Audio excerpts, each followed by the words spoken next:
Oi, galera! No vídeo de hoje, vou mostrar duas cidades irmãs que dividem os estados do Espírito Santo e Rio de Janeiro, separadas apenas por um rio, Bom Jesus do Norte e Bom Jesus do Itabapoana. Aqui de cima, as fronteiras desaparecem e revelam uma única paisagem, onde histórias, tradições e rotinas se entrelaçam naturalmente.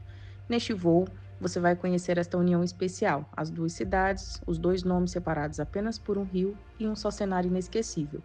Fiz algumas imagens sobrevoando por debaixo da ponte que divide os estados. Curtam as imagens e no final do vídeo, se você conhece ou mora em alguma dessas cidades, deixe um comentário contando uma história legal. Um abraço.